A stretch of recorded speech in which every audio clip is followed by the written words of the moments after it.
صل على سيدنا ومولانا محمد وعلى بسم اللہ الرحمن الرحیم۔ السلام علیکم ناظرین و سامعین کرام۔ پروگرام یاد الہی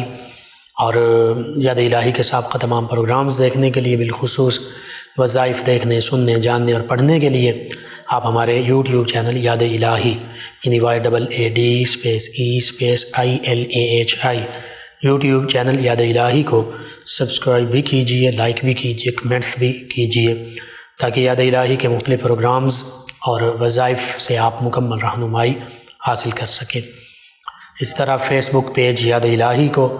آپ دیکھ سکتے ہیں، اس پر پروگرام یاد الہی اور وظائف دیکھ سکتے ہیں، سن سکتے ہیں، جان سکتے ہیں، پڑھ سکتے ہیں۔ جی ناظرین سامعین، پروگرام یاد الہی میں روزانہ عظیم ہستیوں کے تذکارے پاک کیے جاتے ہیں، اور اس کے ساتھ ساتھ کچھ ایسے موضوعات پر گفتگو ہوتی ہے جن سے آپ کو رہنمائی حاصل ہوتی ہے۔ آج ام المؤمنین سیدہ زینب بنت خزیمہ رضی اللہ تعالی عنہ آپ کے تذکارے پاک ہوں گے۔ اس سے پہلے کتاب الشفا سے آج کا خاص وظیفہ جوڑوں کے درد اور بواسیر کا، گنٹھیا کا روحانی علاج، اور یہ طبی علاج بھی ہے، نبوی علاج بھی ہے۔ سیدنا ابو الدرداء رضی اللہ عنہ صحابی رسول ہیں، ان سے روایت ہے کہ نبی کریم صلی اللہ علیہ وآلہ وسلم کی بارگاہ میں انجیر سے بھرا ہوا تھال پیش کیا گیا، تو آقا کریم صلی اللہ علیہ وآلہ وسلم نے فرمایا اسے کھاؤ۔ سیدنا ابو الدرداء رضی اللہ عنہ فرماتے ہیں کہ ہم نے کھایا، یعنی صحابہ کرام علیہ رضوان نے انجیر کے تھال میں سے انجیر کھائے۔ پھر آقا کریم صلی اللہ علیہ وآلہ وسلم نے ارشاد فرمایا بے شک انجیر جنت کا میوہ ہے، اسے کھایا کرو، بے شک یہ گنٹھیا اور بواسیر کو ختم کرتا ہے۔ جنت کا میوہ اور گنٹھیا، جوڑوں کے درد اور بواسیر کے ختم کرنے کے لیے یہ علاج ہے۔ آقا کریم صلی اللہ علیہ وآلہ وسلم نے ارشاد فرما دیا، کوئی شک نہیں، ہم مکمل یقین رکھتے ہیں آقا کریم صلی اللہ علیہ وآلہ وسلم کا فرمان حق ہے، اور اللہ تو فرماتا ہے وَمَا يَنْطِقُ عَنِ الْهَوَىٰ إِنْ هُوَ إِلَّا وَحْيٌ يُوحَىٰ، سورۃ النجم 27ویں پارے میں فرمایا کہ وَمَا يَنْطِقُ عَنِ الْهَوَىٰ، فرمایا یہ میرے محبوب صلی اللہ علیہ وآلہ وسلم یہ اپنی خواہش سے کچھ بھی نہیں ارشاد فرماتے، إِنْ هُوَ إِلَّا وَحْيٌ يُوحَىٰ، یہ جو کچھ بھی ارشاد فرماتے ہیں وہ تو صرف اللہ تعالیٰ کی وحی ہوتی ہے، یعنی اللہ ہی کے حکم کے مطابق آقا کریم صلی اللہ علیہ وآلہ وسلم ارشاد فرماتے ہیں۔ تو بالکل آپ کو ضرورت ہے، جوڑوں میں درد ہے، گنٹھیا ہے، بواسیر ہے، تو آپ ضرور اپنے معمول میں شامل کیجئے، یہ نہیں کھانے پینے میں انجیر کو استعمال کیجئے، انجیر کو کھائیے، اور اسی طرح اپنے اعزاء، اقرباء، رشتہ دار، دوست، احباب، پڑوسی، محلے دار، امت مسلمہ تک یہ پیغام پہنچائیے۔ میرے آپ کے، ہمارے بتانے سے ہمارے کسی ایک بھی مسلمان بھائی، مسلمان بہن، مسلمان فرد کا فائدہ ہوتا ہے تو انشاءاللہ یہ ہمارے لیے دین و دنیا آخرت میں بھلائی، فائدے، نجات اور شفا کا باعث ہوگا۔ اللہ سبحانہ و تعالی ہمیں آسانیاں عطا فرمائے، ہمیں آسانیاں بانٹنے والا بنائے، مشکلات سے ہماری حفاظت فرمائے، آمین۔ معذرت ناظرین و سامعین، نبی کریم صلی اللہ علیہ وآلہ وسلم کی پاکیزہ ازواج مطہرات رضی اللہ عنہن جو ہم مومنوں کی مائیں ہیں، سورہ احزاب میں کئی مقامات پر ان عظیم ہستیوں کے تذکارے پاک موجود ہیں، ان کو مختصر سمجھنے کی کوشش کرتے ہیں۔ اگرچہ اگر کوئی تفصیل سے جاننا چاہتا ہے، پڑھنا چاہتا ہے، سمجھنا چاہتا ہے تو پھر سورہ احزاب پوری، بالخصوص چند ایک آیات بینات جن کا میں ریفرنس دے رہا ہوں، جن کا خلاصہ پیش کر رہا ہوں، ان کی تفاسیر آپ پڑھ لیجئے، ان آیات بینات کی تفسیر پڑھیے، تفسیر طبری پڑھیے، اسی طرح تفسیر ابن کثیر پڑھ لیجئے، تفسیر کبیر پڑھ لیجئے، تفسیر مدارک التنزیل پڑھ لیجئے، معالم التنزیل پڑھ لیجئے، تفسیر بیضاوی، تفسیر ساوی، اسی طرح تفسیر نور العرفان پڑھ لیجئے، تفسیر نعیمی پڑھ لیجئے، تفسیر ضیاء القرآن پڑھ لیجئے۔ یہ چند ایک تفاسیر عربی اور اردو کی جن کے میں نے نام لیے۔ ان میں سورہ احزاب اور بالخصوص جو آیات بینات میں ابھی تلاوت بھی کرتا ہوں، ان کا مختصراً خلاصہ بھی پیش کرتا ہوں، ان کی تفسیر پڑھیے تو پھر پتہ چلے گا کہ نبی کریم صلی اللہ علیہ وآلہ وسلم سے نسبت رکھنے والی ان ہستیوں کی عظمت، رفعت اور شان کیا ہے، ان کا مقام و مرتبہ کیا ہے۔ اسی کا خلاصہ میں عرض کرتا ہوں۔ سورہ احزاب کی آیت مبارکہ 6 میں اللہ سبحانہ و تعالی نے اپنے پیارے حبیب صلی اللہ علیہ وآلہ وسلم کی عظمت، رفعت اور شان بھی ارشاد فرمائی، اور ہمارا نبی کریم صلی اللہ علیہ وآلہ وسلم کے ساتھ ہمیں کیا نسبت حاصل ہے، ہمارا آقا کریم صلی اللہ علیہ وآلہ وسلم کے ساتھ کیا رشتہ ہے، اور آقا کریم صلی اللہ علیہ وآلہ وسلم کا ہمارے ساتھ کیا تعلق ہے، اس کو بھی واضح فرمایا۔ پھر نبی کریم صلی اللہ علیہ وآلہ وسلم کی پاکیزہ ازواج وہ ہمارے لیے کتنی عظمت، رفعت اور شان والی ہیں، وہ بھی ذکر فرمایا سورہ احزاب آیہ مبارکہ 6 میں النبی اولا بالمؤمنین من انفسہم وازواجہ امہاتہم۔ النبی، الف لام جو ہے یہ خاص کے لیے ہے، معرفہ، پراپر ناؤن، کامن ناؤن کے لیے نہیں، خاص نام کے لیے۔ تو النبی خاص نبی، اور نبی کا معنی ہے نبا، ان سے ہے غیب کی خبر دینے والے۔ تو پتہ چلا النبی کا معنی ہے غیب کی خبر دینے والے، خاص نبی یا خاص غیب کی خبریں دینے والے، وہ غیب کی خبریں دینے والے کہ اور ایسی خاص غیب کی خبریں دینے والی ایسی خاص غیب کی خبریں دینے والے نبی صلی اللہ علیہ وآلہ وسلم، ایسے خاص غیب کی خبریں دینے والی ہستی کہ جن سے پہلے ایسی خاص غیب کی خبریں کسی نے نہیں دیں، اور جن سے پہلے کوئی ایسا خاص نبی نہیں۔ اگرچہ تمام انبیاء و مرسلین علیہم الصلاۃ والتسلیم 1,23,999 کم و بیش آقا کریم صلی اللہ علیہ وآلہ وسلم سے پہلے تشریف لانے والے سبھی انبیاء و مرسلین علیہم الصلاۃ والتسلیم، وہ بھی اللہ کے نبی ہیں، اللہ کے رسول ہیں، عظمت، رفعت اور شان والے ہیں۔ لیکن النبی، خاص نبی، یہ اللہ نے اپنے پیارے حبیب صلی اللہ علیہ وآلہ وسلم کو قرآن مجید فرقان حمید میں ارشاد فرمایا۔ کہیں یا ایھا النبی فرماتا ہے، کہیں النبی فرماتا ہے، یعنی خاص غیب کی خبریں دینے والے خاص نبی صلی اللہ علیہ وآلہ وسلم۔ یہ مختصر سا ترجمہ ہے، اگرچہ اس پر کافی کلام ہو سکتا ہے۔ اللہ رب العزت نے انبیاء کرام علیہ السلام کو مخاطب فرمایا، قرآن مجید فرقان حمید میں ان کے تذکرے فرمائے، دیگر کتب سماویہ میں ان کا ذکر، اگرچہ ان کتب سماویہ میں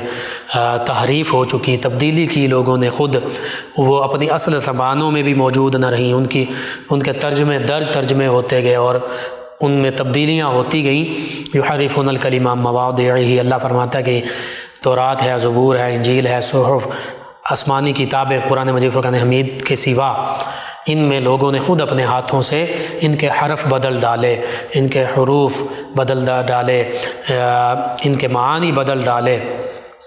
تحریف کر دی اور اپنی مقام سے، اپنی جگہ سے ہٹا دیا، کیا سے کیا کر دیا۔ بہرحال النبی فرمایا یہ خاص نبی صلی اللہ علیہ وآلہ وسلم، غیب کی خاص خبریں دینے والے نبی۔ اولا کا معنی اقرب بھی ہے، یہ خاص نبی صلی اللہ علیہ وآلہ وسلم، یہ غیب کی خبریں دینے والے، فرمایا یہ اقرب ہیں، اولا ہیں، اقرب ہیں، سب سے زیادہ قریب ہیں۔ اور کس کے؟ النبی اولا بالمؤمنین، مومنوں کے بہت زیادہ قریب ہیں،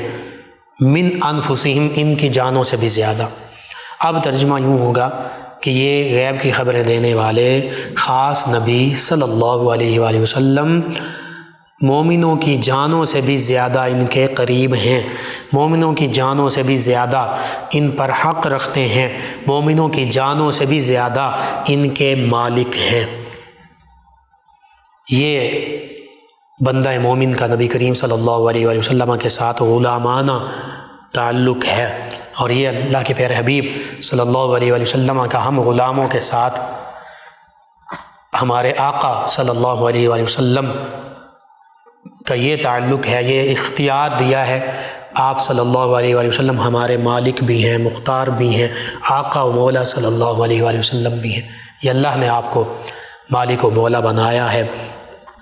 پھر فرمایا وَأَزْوَاجُهُ أُمَّهَاتُهُمْ۔ اچھا، یہاں پر النبی اولیٰ بالمؤمنین من انفسہم، مفسرین محدثین نے بڑا تفصیلی کلام کیا کہ اسی سورہ احزاب کی آیت مبارکہ 40 میں اللہ فرماتا ہے ما کان محمد ابا احد من رجالکم، کہ محمد صلی اللہ علیہ وآلہ وسلم تمہارے مردوں میں سے کسی کے باپ نہیں، تم مردوں میں سے کسی کے باپ نہیں ہیں، ولیکن رسول اللہ وخاتم النبیین، ہاں وہ اللہ کے سچے رسول ہیں اور آخری نبی ہیں، وَكَانَ اللَّهُ بِكُلِّ شَيْءٍ عَلِيمًا، اللہ فرماتا ہے کہ اللہ ہر چیز سے بخوبی واقف ہے، علم رکھنے والا ہے کہ کون نبی کریم صلی اللہ علیہ وآلہ وسلم کی ختم نبوت، ختم رسالت پر ایمان لانے والا ہے، کون انکار کرنے والا ہے۔ اور یہ آیت مبارکہ 40 سے پہلے جو آیات بینات ہیں وہاں پہ بھی اللہ سبحانہ وتعالی نے فرما دیا کہ ایمان والے مرد اور عورتیں جو اللہ اور اس کے رسول صلی اللہ علیہ وآلہ وسلم ان کے لیے حکم دے دیں، جو فیصلہ فرما دیں، اس سے یہ سر منہ بھی انحراف نہیں کر سکتے۔ یعنی اللہ بھی ہمارا مالک ہے، آقا کریم صلی اللہ علیہ وآلہ وسلم بھی ہمارے آقا و مولا ہیں، اللہ اور اس کے حبیب صلی اللہ علیہ وآلہ وسلم کے ہم غلام ہیں، جو اللہ اور اس کے حبیب صلی اللہ علیہ وآلہ وسلم کا حکم ہوگا ہم اس پر سر تسلیم خم کریں گے۔ ہاں، نبی کریم صلی اللہ علیہ وآلہ وسلم مومنوں میں سے، یعنی اپنے 3 سگے حقیقی شہزادوں کہ آپ والد گرامی ہیں جو بچپن میں وصال پا گئے، مردوں میں سے کسی کے باپ نہیں ہیں، حقیقی والد نہیں ہیں مردوں میں سے کسی کے بھی۔ 3 شہزادے تھے، وہ بچپن میں وصال پا گئے، وہ بلوغت کی عمر تک، یعنی مرد ہونے کی عمر تک نہیں پہنچے۔ لیکن مفسرین محدثین نے لکھا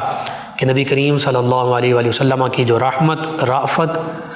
آپ کی ہے، آپ کی جو شفقت ہے اپنی امت کے لیے، وہ حقیقی والدین سے بھی بڑھ کر ہے، وہ حقیقی باپ سے بھی بڑھ کر ہے۔ اور کیوں نہ ہو، نبی کریم صلی اللہ علیہ وآلہ وسلم کے بارے میں ہی تو اللہ فرماتا ہے لَقَدْ جَاءَكُمْ رَسُولٌ مِّنْ أَنفُسِكُمْ عَزِيزٌ عَلَيْهِ مَا عَنِتُّمْ حَرِيصٌ عَلَيْكُمْ بِالْمُؤْمِنِينَ رَءُوفٌ رَحِيمٌ، فرمایا کہ بے شک تم میں سے تمہارے درمیان رسول مکرم صلی اللہ علیہ وآلہ وسلم مبعوث ہوئے، تشریف لائے۔ لقد جاءکم رسول من انفسکم، یہ رسول مکرم صلی اللہ علیہ وآلہ وسلم تمہارے پاس تشریف لائے جو تم ہی میں سے ہیں، یعنی بنی ہاشم میں سے ہیں، قریش میں سے ہیں، بنی کنانہ میں سے ہیں، بنی اسماعیل میں سے ہیں، بنی ابراہیم میں سے ہیں، بنی آدم میں سے ہیں۔ اور فرمایا حریص علیکم عزیز علیہ ما عنتم، تمہارا مشقت میں پڑنا، تمہارا مصیبت میں پریشانی میں مبتلا ہونا انہیں گراں گزرتا ہے، ان کی طبع نازک پر وہ گراں گزرتا ہے، وہ پریشانی کا باعث ہوتا ہے۔ تمہارے معاملات خراب ہوں، تم گناہوں میں مبتلا ہو جاؤ، تم پریشانیوں مصیبتوں میں مبتلا ہو جاؤ تو نبی کریم صلی اللہ علیہ وآلہ وسلم کا قلب اطہر رنجیدہ ہو جاتا ہے۔ اور فرمایا حریص علیکم، یہ تمہاری بھلائی کے چاہنے والے ہیں کہ یہ نیکی کرنے والے بن جائیں، یہ ایمان کامل والے بن جائیں، ان کے معاملات بہتر سے بہتر ہو جائیں، دین و دنیا آخرت ان کی سنور جائے۔ اور پھر فرمایا علیکم بالمؤمنین رؤوف الرحیم، کہ یہ بالمؤمنین رؤوف الرحیم، مومنوں پر رؤوف بھی ہیں، رحیم بھی ہیں، رافت بھی فرماتے ہیں، رحمت بھی فرماتے ہیں۔ حالانکہ ان اللہ بالناس لرؤوف الرحیم، اللہ فرماتا ہے کہ اللہ لوگوں پر رؤوف بھی ہے، رحیم بھی ہے۔ اور اللہ نے اپنی صفت کا، ان 2 صفات کا مظہر اپنے پیارے حبیب صلی اللہ علیہ وآلہ وسلم کو بنا دیا، لیکن کن کے لیے؟ صرف مومنین کے لیے۔ فرمایا بالمؤمنین رؤوف الرحیم، کہ آپ صلی اللہ علیہ وآلہ وسلم مومنوں کے لیے رؤوف بھی ہیں، مومنوں کے لیے رحیم بھی ہیں، رافت بھی فرماتے ہیں، رحمت بھی فرماتے ہیں۔ اس لیے ہمارے حقیقی والدین، ہمارے حقیقی باپ سے بھی بڑھ کر اللہ کے پیارے حبیب صلی اللہ علیہ وآلہ وسلم ہم سے محبت فرمانے والے ہیں۔ لیکن فرمایا کہ تم مردوں میں سے کسی کے حقیقی باپ نہیں ہیں، محمد صلی اللہ علیہ وآلہ وسلم ہاں اللہ کے سچے رسول اور آخری نبی ہیں۔ اب سورہ احزاب کی آیت مبارکہ 6 کا اگلا حصہ فرمایا وَأَزْوَاجُهُ أُمَّهَاتُهُمْ، فرمایا یہ جو نبی کریم صلی اللہ علیہ وآلہ وسلم کی پاکیزہ ازواج ہیں، ان کا مقام و مرتبہ، ان کی شان اور ان کا احترام یہ ہے کہ امہاتہم، یہ مومنوں کی مائیں ہیں، یہ ان کی مائیں ہیں، یعنی مومنوں کی مائیں ہیں۔ تو جو ایمان والے ہیں، جو مومنین ہیں، وہ اپنی ماؤں کا ادب احترام بجا لاتے ہیں، ان کا ذکر ادب سے کرتے ہیں، محبت سے کرتے ہیں، ان کی عظمتیں، رفعتیں، شانیں بیان کرتے ہیں۔ عام طور پر ہی دیکھ لیں، کیا کوئی ایسا بیٹا ہوتا ہے جو اپنی ماں کے بارے میں نازیبا گفتگو کرے، غلط بات کرے؟ ایسے اولاد کو ہی ناخلف اولاد کہتے ہیں، جو والدین کے خلاف، اپنے باپ یا اپنی ماں کے خلاف غلط بات کرے۔ تو پھر نبی کریم صلی اللہ علیہ وآلہ وسلم کی پاکیزہ ازواج، آپ کا مقام و مرتبہ کیا ہوگا؟ اور حقیقت یہ ہماری سگی ماؤں سے بڑھ کر امہات المومنین رضی اللہ عنہن کا مقام و مرتبہ ہے۔ حالانکہ سگی مائیں وہ ہیں کہ الجنت تحت اقدام الامہات، فرمایا کہ جنت جو ہے وہ تو ماؤں کے قدموں تلے ہے۔ اگر ہماری حقیقی اور سگی ماؤں کے قدموں تلے جنت ہے، یعنی ان کی خدمت، ان کا ادب احترام بجا لانے سے ہم جنتی ہو سکتے ہیں، جنت ہمیں مل سکتی ہے، تو پھر جو ہستیاں، جو تمام مومنین کی مائیں ہیں، جو نبی کریم صلی اللہ علیہ وآلہ وسلم کی ازواج مطہرات ہیں، پاکیزہ بیویاں ہیں، جن کی عظمت رفعت و شان ہماری سگی ماؤں سے بھی بڑھ کر ہے، ہم بھی قربان، ہمارے ماں باپ اولاد سب کچھ نبی کریم صلی اللہ علیہ وآلہ وسلم، آپ کے گھرانے، آپ کے ازواج مطہرات، ہماری مومنوں کی ماؤں پر قربان، ہماری عزتیں قربان۔ ان کی شان، ان کا مقام و مرتبہ کیا ہوگا؟ کیا ان کی عظمت، رفعت اور شان بیان کرنے والا، ان کا مقام و مرتبہ بیان کرنے والا، ان کا ادب احترام بجا لانے والا وہ جنتی نہیں ہوگا؟ وہ جنتی ہے، اسے بھی جنت حاصل ہوگی۔ اگر کوئی اپنی حقیقی، کوئی ایمان والا، کوئی مسلمان اپنی حقیقی ماں کا ادب احترام بجا لائے تو وہ جنتی ہوتا ہے۔ تو جو ایمان والوں کی جو مائیں ہیں، ان کا ادب احترام بجا لائے، ان کی عظمت، رفعت اور شان کو قلوب و اذہان میں جگہ دے، تو حقیقت میں وہ کامل ایمان والا بھی ہوتا ہے، وہی مومنین میں شامل ہے، وہی حقیقی مومن بھی ہے اور وہی جنتی بھی ہے۔ وَأَزْوَاجُهُ أُمَّهَاتُهُمْ، یہ شان ہے نبی کریم صلی اللہ علیہ وآلہ وسلم کی پاکیزہ ازواج مطہرات رضی اللہ عنہن کی، ہم مومنوں کی ماؤں کی۔ اور ماؤں کا ہمیشہ ادب احترام کے ساتھ ذکر کیا جاتا ہے، ان کے حوالے سے کبھی بھی کوئی بے ادبی کا جملہ نہیں بولا جاتا، اور حتیٰ کہ ذہن میں خیال ہی نہیں لایا جاتا، دل میں کوئی ایسی بات ہی نہیں رکھی جاتی۔ اس سے آگے سورہ احزاب کے تیسرے رکوع میں، چوتھے رکوع میں، پانچویں رکوع میں، یعنی 21ویں پارے کے آخری رکوع میں بھی، پھر 22ویں پارے کے پہلے اور دوسرے رکوع میں بھی اللہ رب العزت نے اپنے حبیب مکرم صلی اللہ علیہ وآلہ وسلم کی پاکیزہ بیویوں، ہم ایمان والوں کی، مومنین کی ماؤں کی عظمتیں، رفعتیں، شانیں بیان فرمائیں۔ سورہ احزاب آیت مبارکہ 32، 22ویں پارے کا پہلا رکوع، پھر ان کی شان بیان فرمائی، عظمت نشان ہستیوں کی۔ اور حقیقت یہ ہے کہ آج بھی ہماری ماؤں، بہنوں، بیٹیوں کے لیے، خواتین اسلام کے لیے، امہات المومنین رضی اللہ عنہن، نبی کریم صلی اللہ علیہ وآلہ وسلم کے پاکیزہ گھرانے کی یہ پاکیزہ خواتین اور پاکیزہ بیویاں نبی کریم صلی اللہ علیہ وآلہ وسلم کی، یہ آج بھی مشعل راہ ہیں۔ آج اگر کوئی خاتون اسلام چاہتی ہیں کہ اس دنیا میں بھی کامیابی پائیں، اللہ کی رضا اور خوشنودی انہیں حاصل ہو، اللہ کے پیارے حبیب صلی اللہ علیہ وآلہ وسلم کی رضا اور خوشنودی حاصل ہو، قبر میں بھی کامیابی پا لیں، اور کل روز محشر اللہ کی بارگاہ میں سرخرو ہو جائیں، اللہ کی رضا اور خوشنودی مل جائے، جنت کا مقام مل جائے، تو پھر آج سے ہی امہات المومنین رضی اللہ عنہن، جو مومنوں اور مومنات کی مائیں ہیں، ان کے نقش قدم پر چلنے والی بن جائیں، کیونکہ اللہ نے فرمایا سورہ احزاب آیت مبارکہ 32 میں، یا نساء النبی لستن کاحد من النساء، فرمایا اے نبی صلی اللہ علیہ وآلہ وسلم کی پاکیزہ بیویوں، تم کائنات کی کسی ایک خاتون کی مثل بھی نہیں ہو، تم کائنات کی کسی ایک عورت کی طرح نہیں ہو، یعنی تمہارا مقام و مرتبہ ان سے بڑھ کر ہے۔ لستن، تم نہیں ہو، کاحد من النساء، کسی بھی ایک عورت کی طرح، یعنی کائنات کی دیگر خواتین جو ہیں وہ امہات المومنین رضی اللہ عنہن کے مقام و مرتبے پر نہیں پہنچ سکتی۔ وجہ کیا ہے؟ وجہ یہی ہے کہ نبی کریم صلی اللہ علیہ وآلہ وسلم کی ازواج مطہرات رضی اللہ عنہن ہونے کا شرف اور مومنوں کی مائیں ہونے کا شرف صرف ان ہستیوں کو حاصل ہے، ان کے سوا کسی اور کو حاصل نہیں ہے۔ یعنی جنہیں اللہ رب العزت نے امہات المومنین فرمایا، مومنوں کی مائیں فرمایا، یہ اس وجہ سے فرمایا کہ یہ نبی کریم صلی اللہ علیہ وآلہ وسلم کی پاکیزہ ازواج ہیں، اور ان کے سوا کسی کے بارے میں یہ نہیں فرمایا کہ یہ ایمان والوں کی مائیں ہیں، تو انہی کو یہ مقام و مرتبہ حاصل ہے۔ اس لیے اللہ نے فرما دیا کہ یہ جو ہیں یہ کائنات کی خواتین کی عام خواتین کی مثل نہیں ہیں، ان کی مانند نہیں ہے، ان کا مقام و مرتبہ ان سے وراء الورا ہے، ان سے بڑھ کر ہے، اور اتنا بڑھ کر ہے جس کا ہم بیان ہی نہیں کر سکتے۔ اور پھر سورہ احزاب کی آیت مبارکہ 33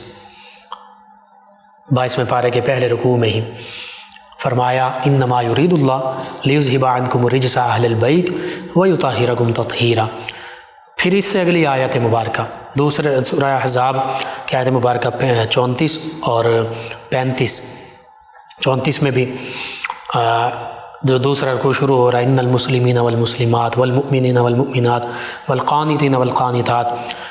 یہ ساری فضیلتیں بیان کی۔ یہ سب سے پہلے کن کی فضیلتیں ہیں؟ سب سے پہلے یہ فضیلتیں اگرچہ اس میں تمام ایمان والے ایمان والیاں شامل ہیں، تمام صحابہ کرام تمام صحابیات شامل ہیں، تمام اہل بیت کرام شامل ہیں، حتیٰ کہ انبیاء کرام علیہ السلام کی بھی یہ شانیں ہیں، نبی رحمت صلی اللہ علیہ وآلہ وسلم کی بھی، لیکن اولین طور پر اس میں نبی کریم صلی اللہ علیہ وآلہ وسلم کے ازواج مطہرات کی شانیں بیان ہوئیں کہ یہ مسلمات بھی ہیں، یہ مومنات بھی ہیں، یہ قانتات بھی ہیں، یہ خاشعات بھی ہیں، یہ صائمات بھی ہیں، یہ ذاکرات بھی ہیں، یہ حافظات بھی ہیں۔ یہ شانیں بیان فرمائیں، کتنی شانوں کا ذکر فرمایا کہ یہ حقیقت میں اصل مسلمان یہی ہیں، نبی کریم صلی اللہ علیہ وآلہ وسلم کی پاکیزہ بیویاں، اور کامل مؤمنات یہ ہیں، اللہ سے کامل طریقے سے ڈرنے والی یہ ہیں، اللہ پر کامل بھروسہ کرنے والی یہ ہیں، اللہ کا کامل ذکر کرنے والی یہ ہیں۔ اسی طرح اللہ تعالیٰ کے ان پر خاص فضل و کرم ہے۔ تو یہ ساری شانیں، اور پھر سورہ احزاب کی آیت مبارکہ 33 میں جو فرمایا، 32 میں بھی اور 32 سے پہلی آیات بینات میں بھی نبی کریم صلی اللہ علیہ وآلہ وسلم کی پاکیزہ ازواج کا ذکر ہے، بعد میں بھی انہی کا ذکر ہے، تو درمیان میں بھی انہی کا ذکر ہے۔ سورہ احزاب آیت مبارکہ 33 میں فرمایا انما یرید اللہ لیذھب عنکم الرجس اہل البیت ویطہرکم تطہیرا۔ فرمایا بے شک اللہ تعالیٰ کا تو ارادہ ہی یہی ہے، اللہ تعالیٰ تو چاہتا ہی یہی ہے، اے نبی صلی اللہ علیہ وآلہ وسلم کی گھر والیوں، تم سے ہر قسم کے گناہ کا میل بھی دور فرما دے، اور تمہیں کامل طہارت سے نواز کر خوب پاک صاف فرما دے۔ اگرچہ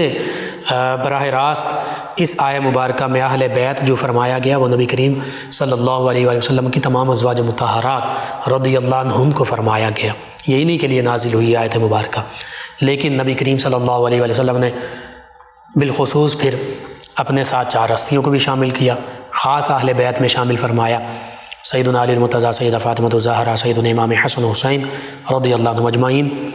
اور چادر کے نیچے لے کر فرمایا کہ یہ بھی میرے خاص اہل بیت ہیں، اللہم ہؤلاء اہل بیتی فیضانی برس، ان سے بھی ہر قسم کے گناہ کا میل بھی دور فرما دے۔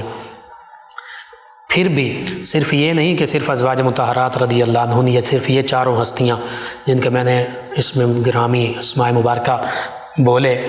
یہ اہل بیت میں نبی کریم صلی اللہ علیہ وآلہ وسلم کا تمام خاندان، والدین کریمین طیبین طاہرین، ایمان لانے والے چچا جان، پھپھیاں جان، اسی طرح چچا زاد بھائی سیدنا عبداللہ بن عباس ہیں، سیدنا قسم بن عباس ہیں، سیدنا فضل بن عباس ہیں، اسی طرح سیدنا ابو سفیان بن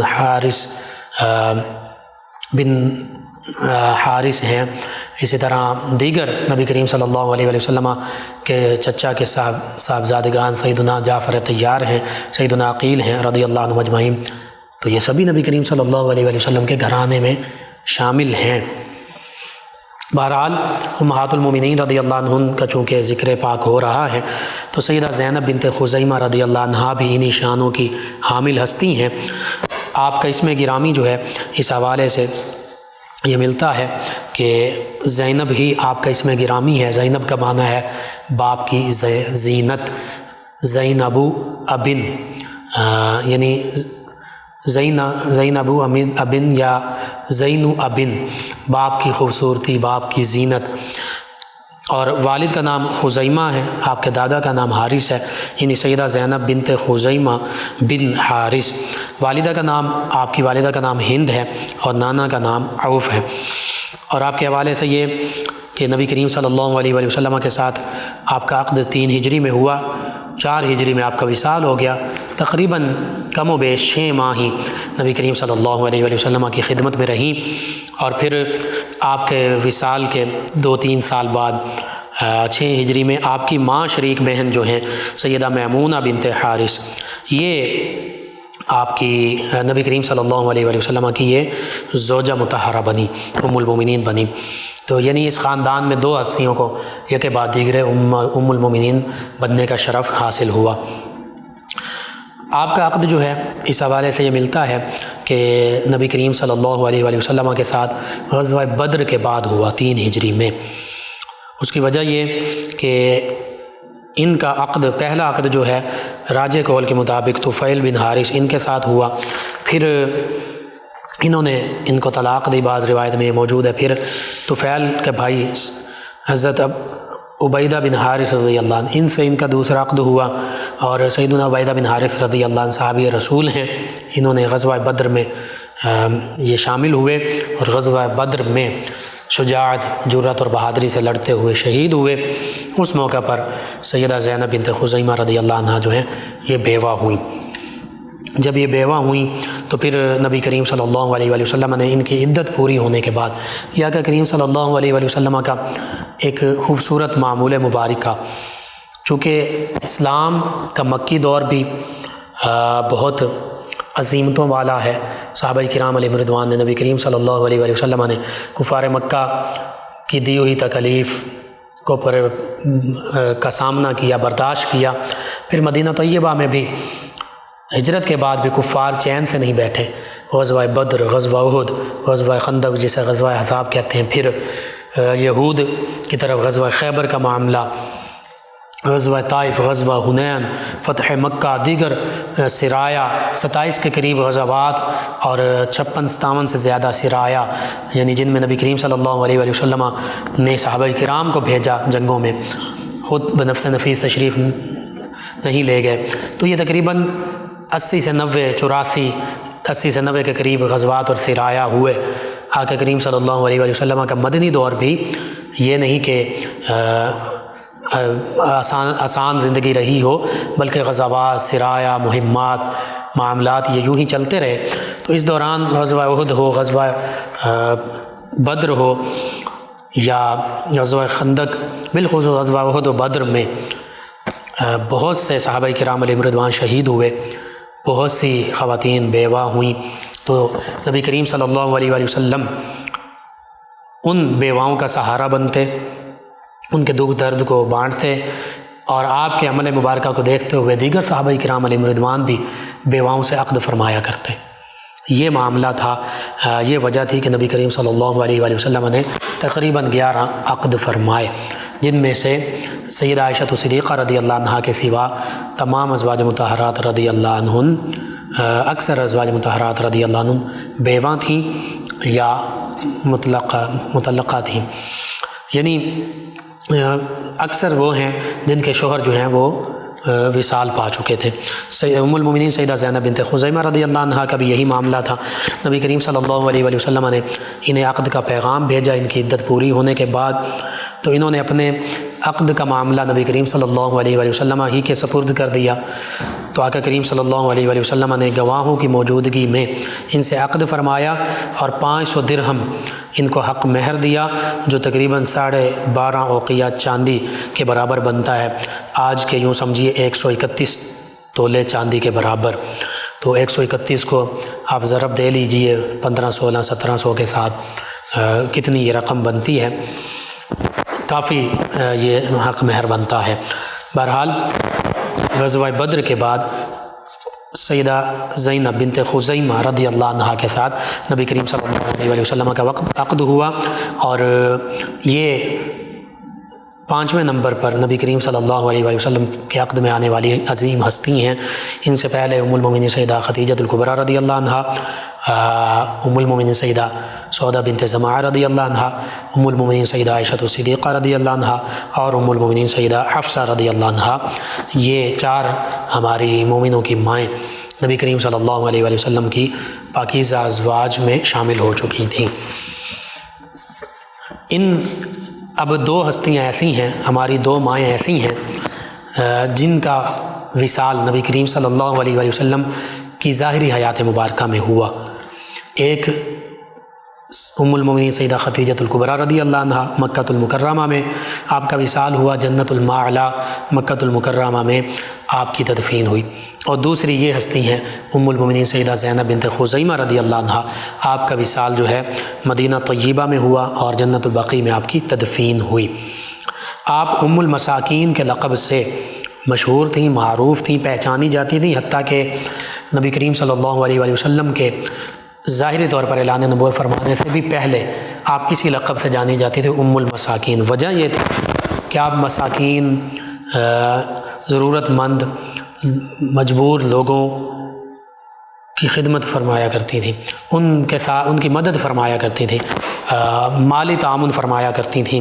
کوئی بھی غریب ہوتا، کوئی مسکین ہوتا، کسی کا کوئی کمانے والا نہ ہوتا، کسی کے کھانے کا انتظام نہ ہوتا، آپ ان کو روپیہ پیسہ دیا کرتی، ان کو کھانا کھلایا کرتی، فقراء مساکین سے بڑی شفقت سے پیش آتی، صدقات خیرات کیا کرتی۔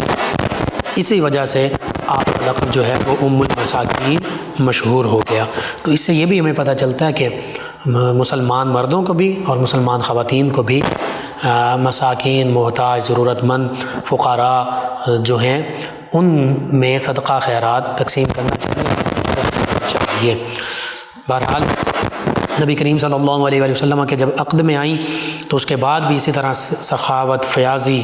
اسی طرح یتیم، بے آسرا، محتاج، ضرورت مند لوگوں کی آپ مدد فرماتی رہیں، اور اس وصف میں خاص طور پر اگرچہ تمام امہات المومنین رضی اللہ عنہم سخاوت فرمانے والی تھیں، سب کے حوالے سے یہ ملتا ہے، لیکن یہ آپ کا نمایاں اور خاص وصف تھا کہ آپ ان میں ممتاز اور نمایاں نظر آتی تھیں۔ بہرحال نبی کریم صلی اللہ علیہ وسلم کی خدمت میں تقریباً کم و بیش 6 مہینے رہیں، اور پھر 4 ہجری ربیع الاول کے آخر میں آپ کا وصال ہوا۔ تقریباً آپ کی عمر مبارکہ 20 برس تھی۔ نبی کریم صلی اللہ علیہ وسلم نے خود آپ کی نماز جنازہ پڑھائی اور جنت البقیع میں آپ کو دفن کیا گیا، اور آپ کی قبر میں آپ کے 3 بھائی جو ہیں وہ تدفین کے لیے اترے، اور مدینہ طیبہ میں مکہ المکرمہ میں پہلی ہی زوجہ ام المومنین سیدہ خدیجہ الکبریٰ رضی اللہ عنہا ان کا وصال ہوا، اور مدینہ طیبہ میں موجود پہلی زوجہ ہیں جن کا مدینہ طیبہ میں ہی آپ کی ظاہری حیات مبارکہ میں وصال ہوا۔ بہرحال چونکہ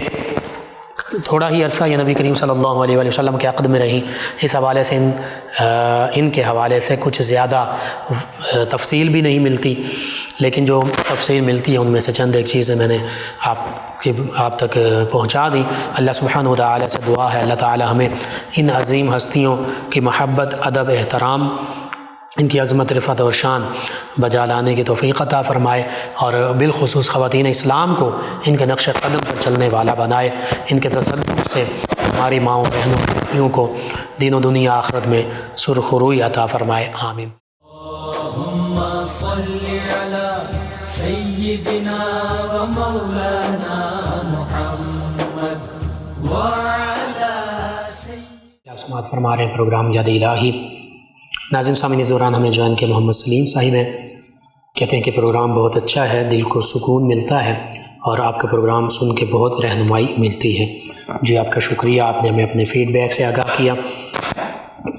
ان کے علاوہ ہمیں جوائن کیا ایک اور لسنر ہے، انہوں نے السلام علیکم لقمان بھائی، کیا حال ہے؟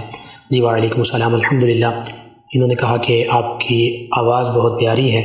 اور میں آپ کا پروگرام روزانہ سنتی ہوں۔ نیہا فیصل آباد سے کہتی ہیں کہ میری خالہ کے گلے میں مسئلہ ہے اور اس کے حوالے سے کوئی وظیفہ غالباً گلے کی ہنجیری آپ نے لکھا ہے، رسولی یا گلٹی یا اس طرح کا کوئی معاملہ، تو میں وظیفہ بتا دیتا ہوں۔ ایک تو انہیں کہیں کہ یا سلامو یہ کثرت سے پڑھیں، اور دوسرا سورۃ الطارق 30ویں پارے میں 3 مرتبہ روزانہ پڑھ کر پانی پر دم کر کے پانی بھی پیتی رہیں۔ اور اس حوالے سے ہومیوپیتھک علاج عام طور پہ رسولی، پتھری، گلٹی وغیرہ کے حوالے سے آپریشن کے بغیر کیا جاتا ہے۔ آپ کسی اچھے پرانے ڈاکٹر سے رجوع کیجئے، علاج بھی لازمی کروائیے اور اللہ کو بھی یاد کیجئے، انشاءاللہ اللہ تعالیٰ شفا عطا فرمائے گا۔ ایک اور لسنر ہیں چک 122 فیصل آباد سے، اور انہوں نے اپنے مسئلے کا ذکر کیا ہے۔ ان کے مطابق، ان کے کہنے کے مطابق انہوں نے کہا کہ بھابی جو ہیں انہوں نے بھائی پر کالے علم کا جادو کروایا ہے، اور والدین نہیں ہیں اس دنیا میں، اور بھابی اس بات پر خوش ہوتی ہے کہ بھائی کسی بہن کو نہ بلائے، تو اس کا توڑ کیسے ہوگا؟ بہت پریشان ہیں، کوئی خاص وظیفہ بتا دیں۔ جی میں سکتا ہوں، کوئی چاہے کالا جادو کرواتا بھی رہے، اب بعض اوقات ہم بدگمانی کر لیتے ہیں، بعض اوقات ہو بھی سکتا ہے معاملہ، دونوں چیزیں ہو سکتی ہیں، کچھ یقین سے نہیں کہا جا سکتا کہ ہے یا نہیں ہے، لیکن اگر بہرحال کوئی گمان ہے کہ ایسا معاملہ ہے تو آپ یہ ذہن میں رکھیے، جب تک اللہ تعالیٰ نہیں چاہتا کوئی مسئلہ نہیں ہوتا، جادو بھی اثر نہیں کرتا، یہ ایک آزمائش ہوتی ہے، تو اللہ کو یاد کیجئے۔ سورہ بقرہ پہلے پارے میں اس کا تفصیل کے ساتھ موجود ہے ذکر، جہاں ہاروت اور ماروت 2 فرشتوں کا ذکر ہے، بابل میں، عراق میں آئے۔ تو بہرحال اس حوالے سے ایک تو آپ باوضو رہیں، پاک صاف رہیں، نماز کی پابندی کریں، تلاوت کلام پاک کریں، اور اس کے ساتھ جادو کے توڑ کے لیے وظیفہ سورہ بقرہ روزانہ پڑھیں بھی، اور اس کی تلاوت خاموشی سے گھر میں سنیں بھی۔ اس کے ساتھ یہ ایک وظیفہ۔ دوسرا وظیفہ یہ ہے سورہ فاتحہ، آیت الکرسی اور 4 قل کم از کم 3 مرتبہ صبح شام پڑھیں، اول آخر 3 مرتبہ درود پاک پڑھیں۔ اس کے علاوہ بھی پڑھ سکتے ہیں، ٹائم ملے تو اس کے علاوہ بھی یہ پڑھتے رہیں۔ اور سلام علی نوح فی العالمین، اس کو کثرت سے پڑھیں، سلام علی نوح فی العالمین، سلام علی نوح فی العالمین۔ انشاءاللہ ان نماز، تلاوت کلام پاک صاف رہنے کے بعد ان اوراد و وظائف کی پابندی سے انشاءاللہ ہر قسم کے جادو، جنات، آسیب سے نجات حاصل ہوگی۔ یہ 3 وظائف آپ کو بتائیں، ضرور کیجیے۔ ایک اور لسنر ہے رخسانہ بی بی، انہوں نے دوبارہ لکھا، کہتے ہیں السلام علیکم بھائی جی۔ وعلیکم السلام۔ اپنے شوہر کے حوالے سے لکھا کہ شراب پیتے ہیں اور گھر میں نان و نفقہ بھی نہیں لا کر دیتے، سودا نہیں لا کر دیتے، اس وجہ سے کہتے ہیں کہ میں تنگ ہو کر اپنی ماں کے گھر آ گئی ہوں۔ اور یہاں بھائی کے حوالے سے انہوں نے لکھا چھوٹا بھائی، وہ بھی کام نہیں کرتا، گھر میں روز لڑائی ہوتی ہے، اس حوالے سے کوئی وظیفہ۔ شوہر کے حوالے سے میں نے پہلے بھی عرض کیا تھا، دوبارہ بھی میں یہی کہوں گا، اسلامی تعلیمات بھی یہی ہیں، قرآن و حدیث میں یہ موجود ہے کہ اگر میاں بیوی کے درمیان کوئی معاملہ ہو اور حقیقت میں یہ ایسا سنجیدہ معاملہ ہو جائے، اب شوہر کی ذمہ داری یہ تھی، اس پر واجب تھا، لازم تھا کہ وہ، اور لازم ہے کہ وہ بیوی بچوں کا نان و نفقہ اپنی حیثیت کے مطابق کھانا پینا، رہائش، لباس مہیا کرے۔ اگر نہیں کرتا تو وہ گناہ گار ہے۔ اب اس کا حل یہ ہے کہ آپ کے والدین یا آپ کے گھر کے کوئی اور بزرگ اور اس کے گھر کے بزرگ یہ مل کر بیٹھیں اس معاملے پر، آپس میں اس کو بھی بٹھائیں، آپ کے شوہر جو ہیں ان کو بھی بٹھائیں، آپ بھی بیٹھیں، اور اس حوالے سے صلح ہو جائے، ایسا کوئی راستہ نکل آئے کہ وہ شراب چھوڑ دیں اور اپنی ذمہ داری نبھائیں۔ اگر بار بار سمجھائیں، بار بار یہ بات ہو، بار بار سمجھانے سے بھی یہ معاملہ نہیں حل ہوتا، تو پھر شریعت اسلامیہ نے ایسی آخری حالت میں کہ اب کسی طریقے سے نبھا بھی نہیں ہو سکتا، معاملہ حل بھی نہیں ہو سکتا، تو پھر علیحدگی ہو سکتی ہے، یہ آخری حل ہے۔ لیکن اس سے پہلے یہی معاملہ ہے کہ بزرگ بیٹھیں، وہ اس کا حل نکالیں، سبھی بیٹھیں اس میں، آپ کی طرف سے، آپ کے شوہر کی طرف سے اس معاملے کو حل کریں۔ وظیفہ بھی میں ابھی عرض کر دیتا ہوں۔ بھائی کے حوالے سے بھی آپ کے شوہر اور بھائی دونوں کے لیے یہ ہے کہ سورہ یاسین پڑھ کر کھانے پینے کی چیزوں پر دم کر کے انہیں کھلایا پلایا جائے۔ اسی طرح بھائی جو ہیں بھائی کے حوالے سے اپنی والدہ سے آپ کہہ سکتی ہیں کہ جب وہ سوئے ہوئے ہوں تو یا شہید آسمان کی طرف منہ کر کے 21 مرتبہ پڑھیں اور ان کے پیشانی پر ہاتھ رکھ کے دم کر دیں۔ باقی آپ درود تنجینا تمام پریشانیوں کے لیے کوشش کر کے جتنا جلدی ہو سکے 1000 مرتبہ خود پڑھیے، گھر والے دیگر افراد پڑھیں، 1 دن میں 2 دن میں ہفتے میں جتنے دنوں میں پڑھ سکتے ہیں یہ پڑھیں، اور نبی کریم صلی اللہ علیہ وآلہ وسلم کے وسیلے سے اللہ کی بارگاہ میں رو کر گر گڑا کر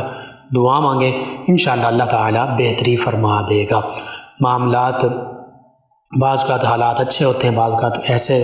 ہو جاتے ہیں، تو اللہ تعالیٰ ہی دنوں کو بدلنے والا ہے، انشاءاللہ اچھے دن بھی ہوں گے، آئیں گے۔ شاہی صاحب میں فیصل آباد سے کہتے ہیں قرآن مجید فقہ امیر کی روشنی میں چاند گرہن اور سورج گرہن کا کیا نقصانات ہیں بتا دیں۔ یہ قرآن و حدیث کے حوالے سے یہ آیا ہے قرآن پاک میں بھی حدیث مبارکہ میں کہ یہ اللہ کی نشانیوں میں سے ہے، اللہ کی قدرت کاملہ ہے۔ بعض لوگ توہمات کرتے ہیں کہ یہ ہو جائے گا وہ ہو جائے گا، طبی یا سائنسی حوالے سے یہی ہے کہ چاند یا سورج گرہن ہے تو ادھر نہ دیکھیں، وہ ایک میڈیکلی کوئی معاملہ آنکھوں کا یا اس طرح کا ہو سکتا ہے، لیکن اس سے بڑھ کر ایسا نہیں۔ جو شریعت نے عام طور پہ جن چیزوں سے احتیاط بتائی ہے وہ عام حالات میں بھی ہے، وہ ان دنوں میں بھی ہے، لیکن کوئی ایسی بعض کا کچھ باتیں مشہور ہو جاتی ہیں کہ فلاں کام نہیں کرنا چاہیے، فلاں نہیں کرنا چاہیے، ایسے نہیں کرنا چاہیے، تو یہ توہمات ہیں، یہ ایسے ہی بس باتیں ہی ہیں۔ قرآن و حدیث کے حوالے سے اس کا کوئی ثبوت نہیں ہے، حتیٰ کہ نبی کریم صلی اللہ علیہ وآلہ وسلم کے شاہزادے سیدنا ابراہیم رضی اللہ عنہ کا مدینہ طیبہ میں جب وصال ہوا غالباً 17 ماہ کی عمر میں، تو اس دن بھی گرہن تھا، تو کچھ لوگوں نے کہا کہ ان کی وجہ سے، تو نبی کریم صلی اللہ علیہ وآلہ وسلم نے آیا کہ گرہن کسی کی وجہ سے نہیں ہوتا بلکہ یہ اللہ کی قدرت ہے، اللہ کی نشانیوں میں سے ہے۔ سلطان صاحب میں فیصل آباد سے کہتے ہیں کہ کیا خرگوش کا گوشت حلال ہے؟ جی بالکل حلال ہے۔ عرفان صاحب علیہ سے کہتے ہیں رات کو سوتے وقت مسواک کرنا چاہیے؟ جی بالکل کرنا چاہیے، نبی کریم صلی اللہ علیہ وآلہ وسلم ہر نماز کے وقت بھی مسواک کرتے تھے، گھر میں آتے وقت بھی مسواک کرتے تھے، صبح بھی شام بھی، تو بالکل کر سکتے ہیں، کہیں منع نہیں۔ صفدر علی صاحب ہیں فیصل آباد سے کہتے ہیں کاروبار میں برکت کے لیے کوئی وظیفہ بتا دیں۔ جی نماز کی پابندی اور یا رزاقو اس کی کثرت کریں، انشاءاللہ برکت ہی برکت ہوگی۔ حلیم صاحب ہیں فیصل آباد سے کہتے ہیں کہ بچے نہیں ہو رہے، 3 سال شادی کو ہو گئے ہیں، کوئی وظیفہ بتا دیں، اللہ کرم کر دے۔ جی 3 سال تک اگر اولاد نہ ہو تو میڈیکلی بھی کوئی پریشانی کی ضرورت نہیں ہے۔ میں وظیفہ بتا دیتا ہوں، میاں بیوی دونوں سورۃ الکوثر بسم اللہ الرحمن الرحیم ہر مرتبہ پڑھ کر سورۃ الکوثر پڑھیں، 111 مرتبہ، اول آخر 11 مرتبہ درود پاک پڑھیں، اور اللہ کے پیارے حبیب صلی اللہ علیہ وآلہ وسلم کے وسیلے سے دعا مانگیں، انشاءاللہ اللہ تعالیٰ اولاد نرینہ سے نوازے گا۔ ایک اور لسنر ہے علی صاحب، یہ کہتے ہیں کہ یہ بتا دیں کہ جب شوہر فوت ہو جائے تو عورت کے لیے عدت کتنی ضروری ہے اور کب تک ہے؟ جی عورت کی عدت جو ہے وہ 3 حیض تقریباً 3 مہینے اور 10 دن ہے، اور اگر کوئی حاملہ ہے تو اس کی عدت وضع حمل ہے، یعنی جب بچہ پیدا ہوگا پھر عدت ختم ہوگی۔ جی ناظرین سامعین، آپ تمام ویورز لسنرز کا شکریہ، آپ ہمیں جوائن کرتے ہیں، پروگرام یاد الہی میں شامل ہوتے ہیں، اپنے فیڈ بیک سے ہمیں آگاہ کرتے ہیں۔ ناظرین سامعین پروگرام یاد الہی کا وقت ختم ہو جاتا ہے، انشاءاللہ کل صبح دوبارہ آپ سے ملاقات ہوگی پروگرام یاد الہی میں۔ اپنے میزبان محمد لقمان رضا اور ہماری ٹیم کو اجازت دیجیے، اللہ نگہبان۔ اللہم صل علی سیدنا و مولانا